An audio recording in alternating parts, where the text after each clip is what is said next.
Welcome back to the Road Show. This morning in the Buzz. This weekend, Sarah Palin shocked many people as she announced that she was stepping down as the governor of Alaska. She says she'll resign from office later this month on July 26th. Take a listen to what she had to say. With this announcement that I'm not seeking re-election, I've determined it's best to transfer the authority of governor to Lieutenant Governor Parnell.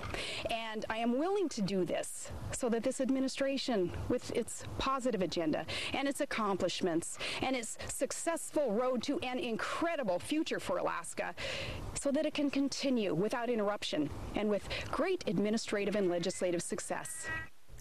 Which is very interesting because that's the nature of a transition anyway. Exactly. You hope that when someone new comes in who's elected by the people, you help them. Even we saw it in the Bush administration. He had Laura Bush and Michelle Obama had tea together. Can I help you? Here's where everything is. There were very strict guidelines about how we transition. It's shocking to a lot of people. What do you guys think about this? Well, the whole basis of the announcement being on Friday, of course, everybody figured she's doing it to sort of bury the lead over the weekend with it being a holiday and things like that.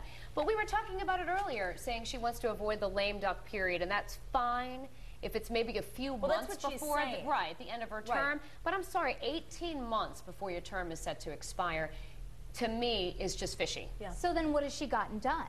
Because in that time when she's been the governor, she's also run for vice president. So how much time has she actually focused on the state of Alaska and getting change made there? Well, and the other thing that I think is interesting is, as the incumbent governor, who didn't have term limits yet, she could have gone for re-election. Sure. So the idea then is, okay, maybe this is some sort of a move, even Karl Rove called it a risky one, to make a bid for the presidency in 2012. Well, it certainly is interesting to see how both sides are reacting. I mean, certainly Republican leaders are saying, oh, it was so smart of her to do something like this. Not everybody, but it certainly is, clearly divided among party lines. I actually don't think so. I think that there have been a number of like Republican talk show hosts and a number of Republicans. I do think that there are going to be those Republicans who are going to say we support her no matter what, and Democrats who are going to say we think this is crazy no matter what. Yeah. But I think it's interesting that people are both saying this is unusual. We on both sides of party lines. We don't know how to interpret this.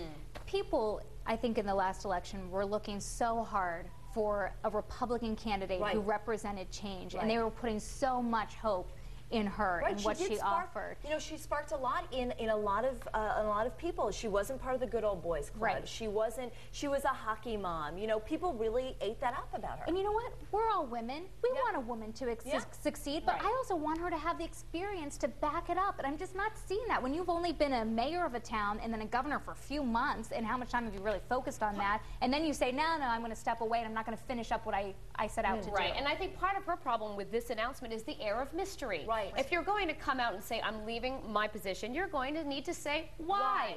Exactly. Don't just leave it, kind of up in the air. Her father-in-law didn't even know that she was going to resign. Well, and see, that's the other thing. There was one other thing that she had said, was that this got to be too much, and I wonder if if it isn't a strategic move for the presidency, which I think it may be. Secondarily, I mean, she seemed to have a thin skin when David Letterman came out and talked about her younger daughter, not Bristol, possibly getting pregnant by Aaron. Right. She was very upset about that, and it seems as though she reads a lot of the press, the good and the bad, and doesn't have a very thick skin, and she said this is too much for her. Yeah, she's blaming the press, I think, on all of her problems. And it's like, you got to learn, if you're a political figure, especially a national one, you've got to use the press to your advantage. Yeah. You take the good with the bad. Right, and you can't always pinpoint it on us. Exactly. So it'll be interesting to see what she does next. I know I want to talk to Courtney Caligiuri about this because, I think that's, especially on the live blog, I'm curious, Courtney, about what people are saying this morning.